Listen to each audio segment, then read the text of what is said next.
need someone who wants to help a veteran who wants to help other veterans in affordable housing. That's what I need.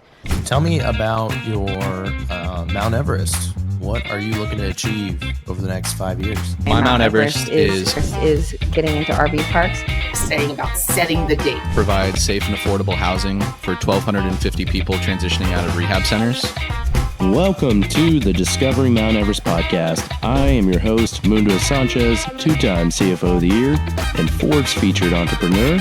Every week, I sit down with powerful voices from Owners Club to uncover their personal Mount Everest and the bold visions they're chasing over the next 5 years.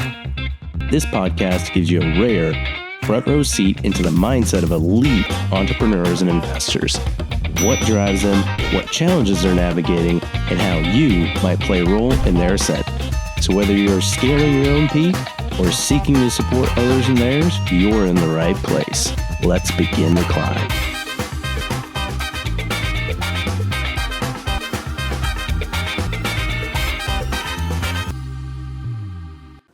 Welcome back to another episode. This is episode Rachel. That is the title of this episode. So I have Owners Club member Rachel here, and I'm excited to dive into all the things that you're working on, learn a little bit more about you, maybe we'll start with where you started, and then talk about where you are now. Perfect. And that'll lead into your Mount Everest and all that good stuff. Perfect. So just so everyone knows, I've set an alarm for 30 minutes because we're gonna keep on time with our stage today, since that's what we're being taught in our keynote series. Yep. So my name's Rachel Davis. I live in Charlotte, North Carolina, and I got into real estate kind of on accident. Being in the military, my husband and I have used our VA loan to purchase homes. We would PCS, or do a permanent change of station, to our next assignment, and then we would just kind of flip-flop and then rent the previous home. I started doing PML back in... Real quick, how do you do, what's the permanent change if you're constantly moving? It's just the term that they use in the military. It's not really permanent if you keep moving, right? No, they call it, there's certain entitlements that you get based off of zip codes. Gotcha. Again, that was what was told to us when we were in the military, and I've just kind of adapted it from being a military brat or daughter of a service member, and then being in the Army, being married to another service member. There's a lot of knowledge up here. But we started doing PML before we joined this community, which I'm so glad I now have this community, and I've gotten very lucky. But I did some really stupid stuff when I first started, I think, like a lot of us. So did some PML, and now I'm looking to acquire my first co-living residence in Charlotte. Michael and I really want to focus on the veteran population. I worked at a veteran nonprofit in Charlotte called Veterans Bridge Home.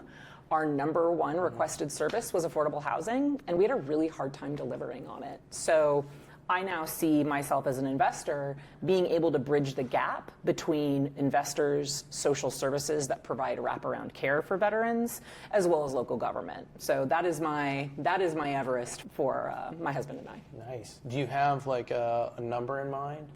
So, like anything, it's a moving target, but at this point, with knowing what I know from working at Veterans Bridge Home, my number is 500 doors in 5 years. Okay. That is to have a veteran in. We will not exclusively tell people, no, you can't live here if they need that type of resource, but we always want to prioritize those services to those who served. Yeah, nice, amazing. Yeah. So how, where are you at? Are you on the front end of just starting that? We are on the front end. I've developed a partnership with our reps from PadSplit. So I have Dominique there. I'm actually going through 2 different homes, one in Kannapolis and one just outside of Bank of America Stadium on the 14th of July, which I'm really excited about. Okay. And I've started, through PadSplit, linking up with other unicorn real estate agents to be able to find those people who know the zip codes that I'm looking for, and candidly look at talking to for PML or potentially being capital partners.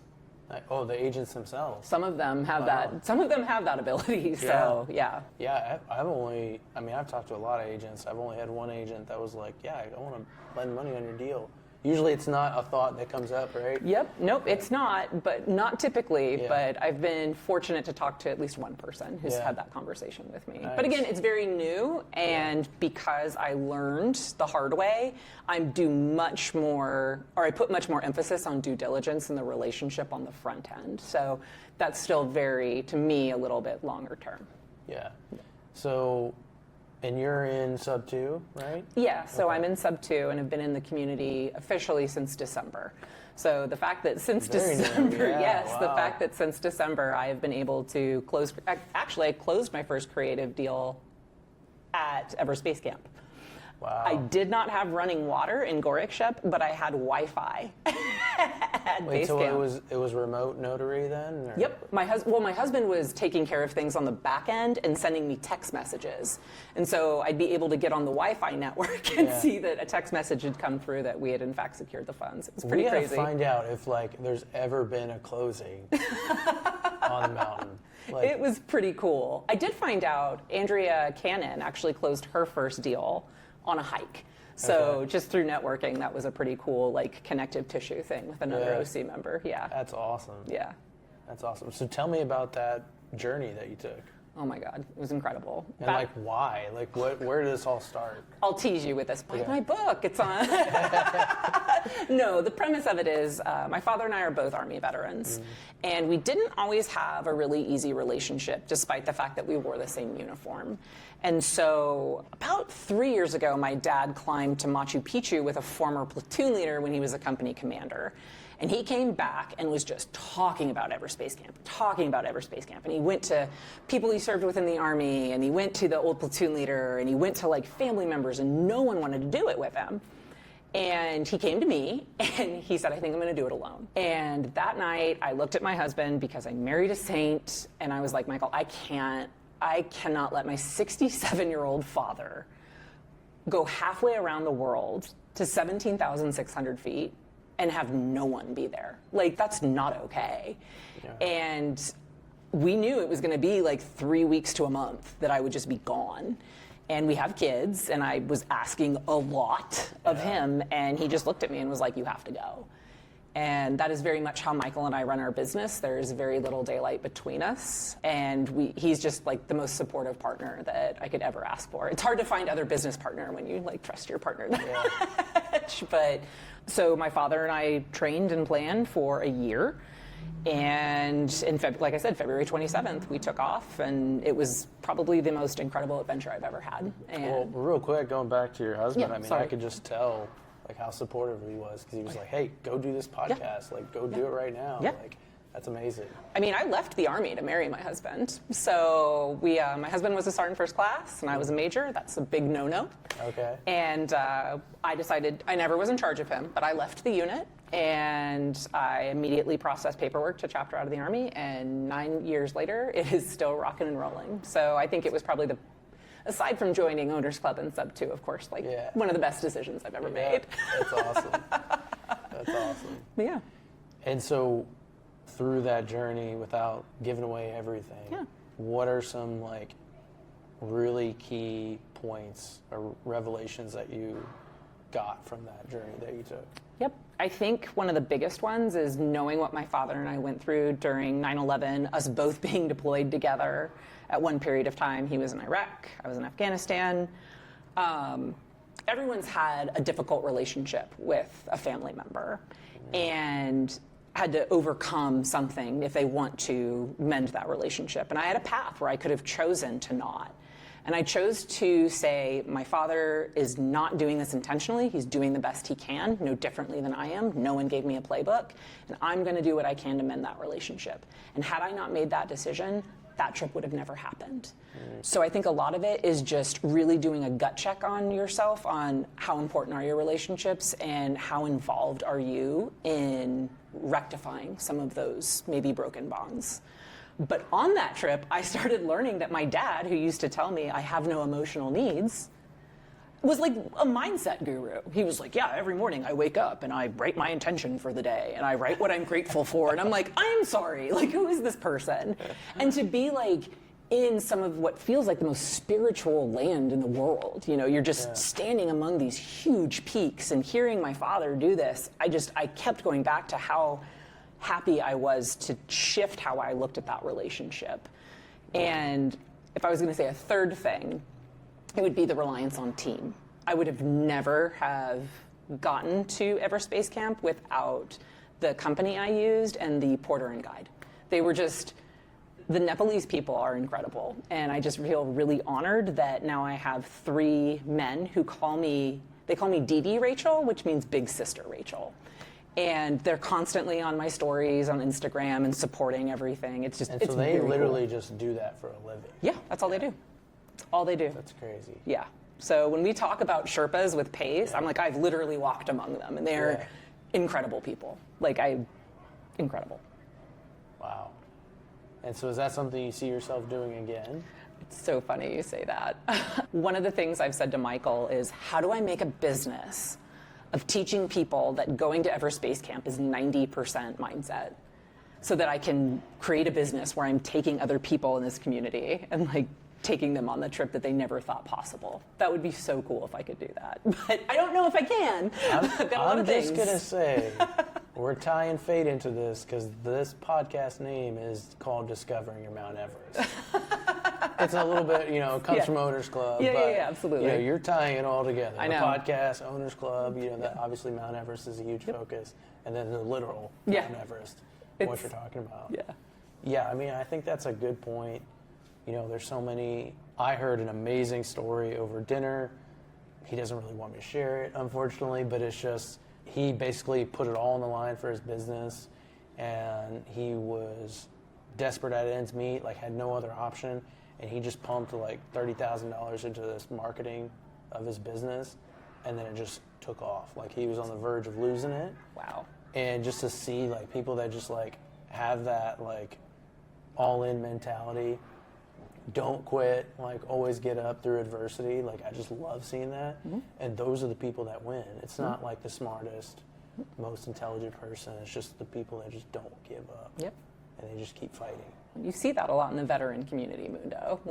Most people run away from pain, and there's a lot of pain in real estate. And the thing that I've noticed about the veterans in this community is I'm we've just been conditioned to run toward it. So of course we're going to be good at this because this is all we know.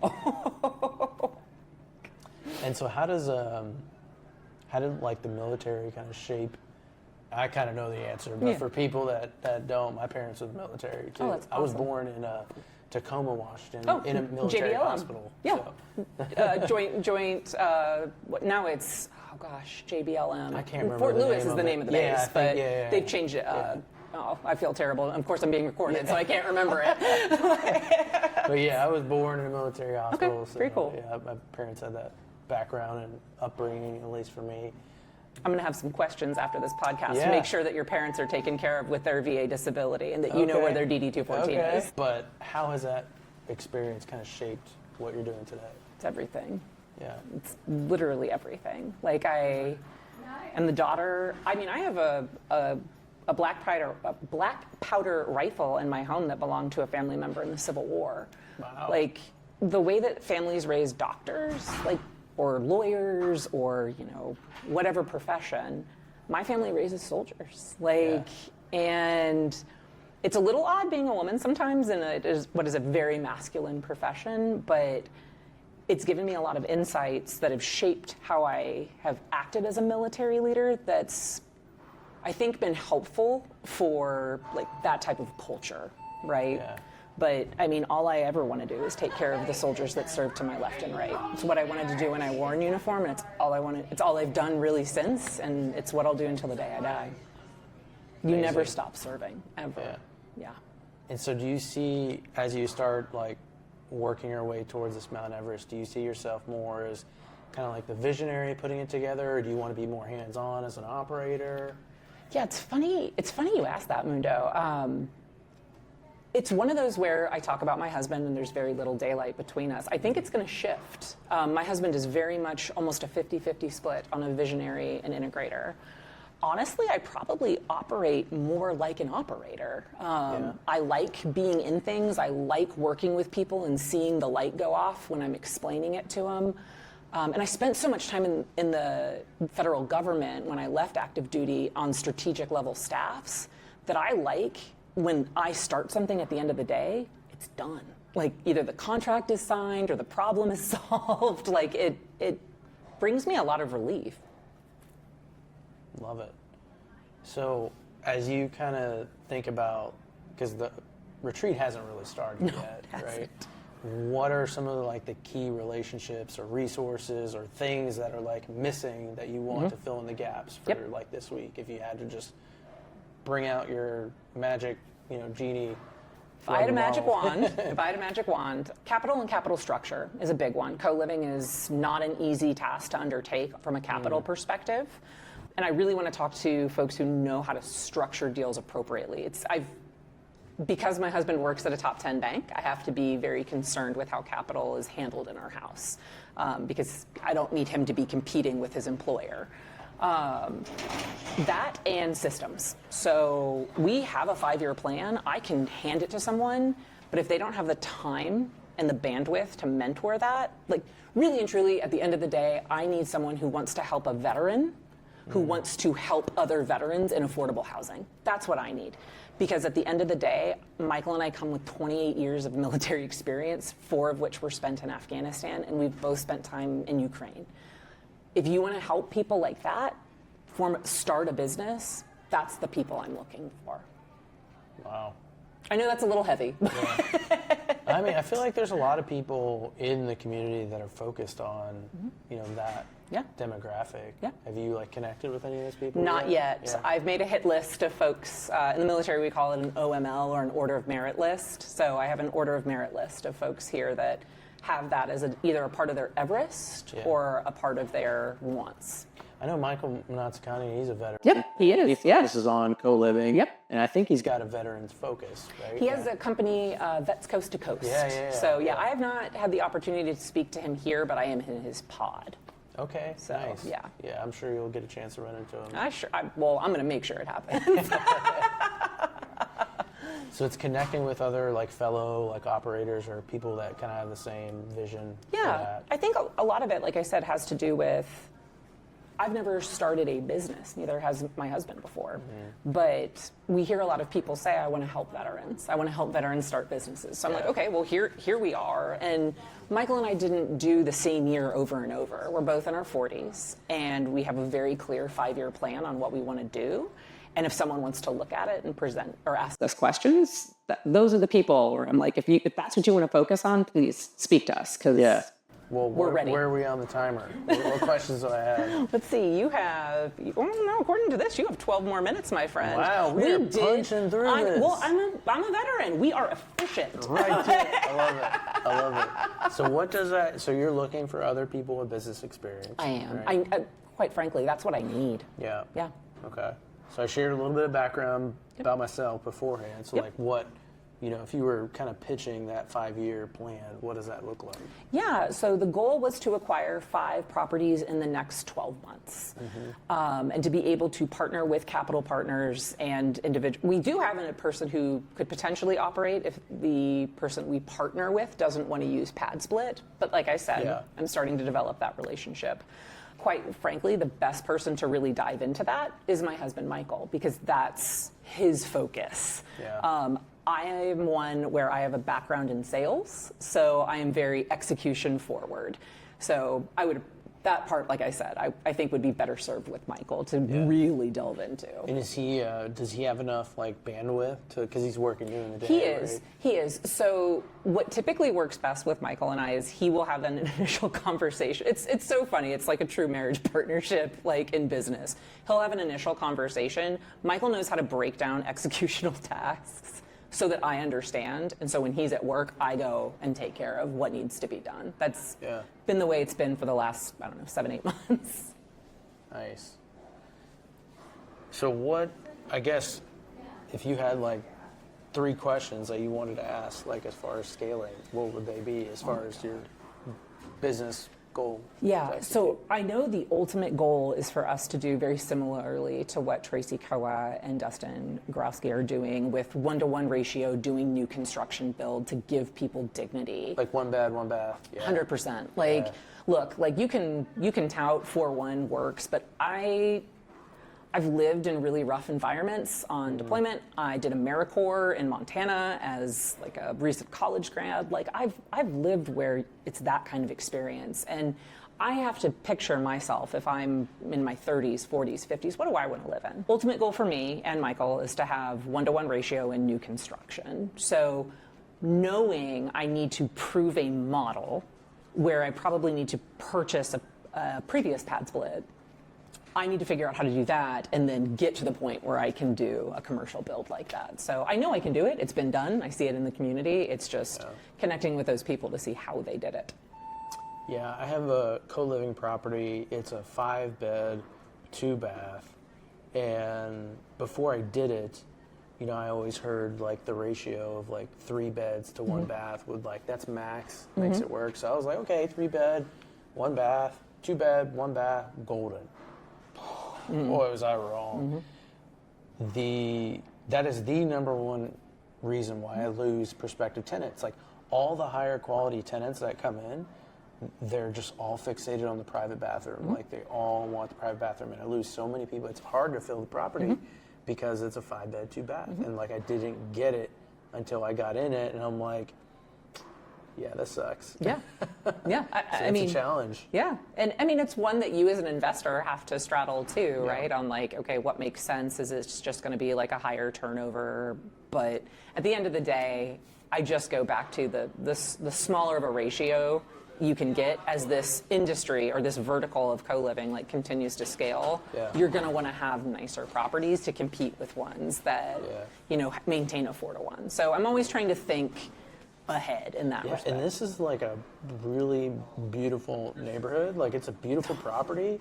It's just that ratio. It's just people can't get over it. Yeah. I mean, have you shared a bathroom as an adult? In college, you know, dorm room, stalls. I mean, I guess that's not really sharing. It's not sharing a bathroom because you like each had an individual shower stall. So that's why I'm asking. Like, I've shared a bathroom with someone who was, and I've shared a bathroom with someone who wasn't as clean as me. And the reality is, whoever's the most clean person loses every time. So I just think to myself, why not try to get to a point where it is more 1-to-1? Like, how do you make that work? In a way that's beneficial for the person as well as for the investor. Tell you what, you did take more time. Do you want to get your time back and have me find you 2 more people, Mundo? Oh, I would love that. Let's do but that. If you have, let's say, how can people find you, first of all? Yeah, of course. And like, what can they send you? Like, are you looking for more deals? Like, who are you? Are you sourcing the leads, or do you need wholesalers to bring those to you? Yep. So at this point, the best way to get a hold of me is on Instagram at the Rachel Davis Real Estate. I'm setting up our system so that there's an actual website and landing page now. But we're going 1,000 miles an hour, all gas, no brakes.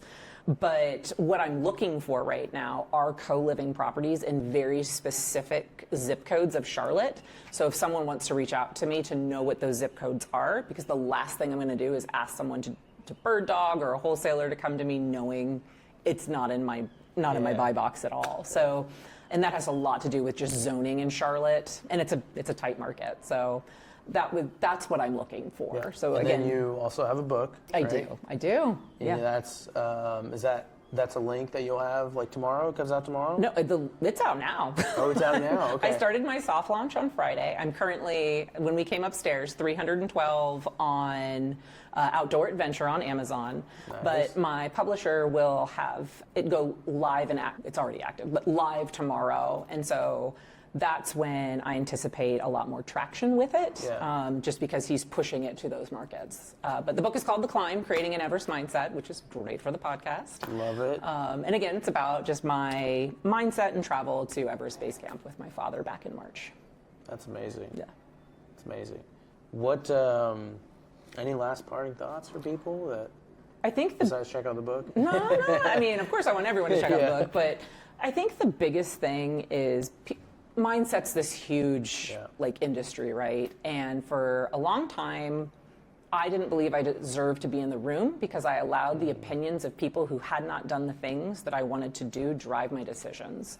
And so if I could talk to a younger version of myself, aside from telling her to buy a quadplex with the VA loan, I would tell her to stop listening to the people who have not done the things that you want to do.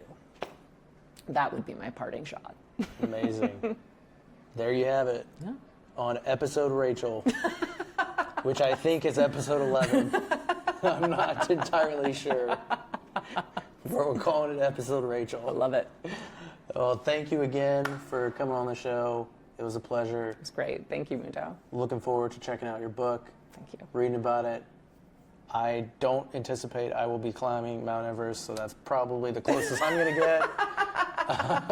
Well, we could do an OC trip. Come on, man. I try to avoid near-death situations. Oh, my gosh. Definitely won't be doing that anytime soon. Oh, my gosh.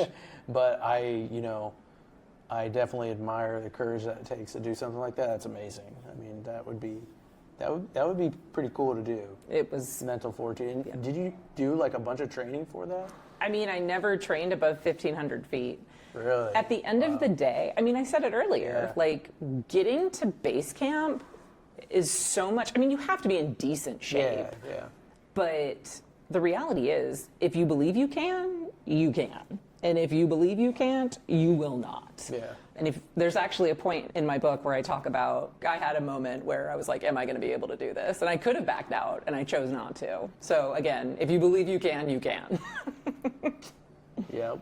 Everything you've ever wanted is on the other side of taking action and saying yes, pushing through the things. 100%. Right when you're about to quit, that's, when you push forward is usually when the magic happens. Absolutely. Right. Absolutely. So same thing, it translates whether at Mount Everest or business. I mean, it's all the same. Awesome. So I know you're going to be successful just from the mind, like you said, just from the mindset. Thank you. So I'm Awesome. excited to see what that looks like for you. Awesome. So. Mundo, thank you so much for just letting me come up here and even talk about what we're doing. Yeah, I appreciate absolutely. it. This has been fun. I enjoyed it. Awesome. Enjoyed it. Yeah. And check you out. Hold on. 3 minutes. You did it. Money. We did it. We did it. All right. See you Thank next you. time, everyone.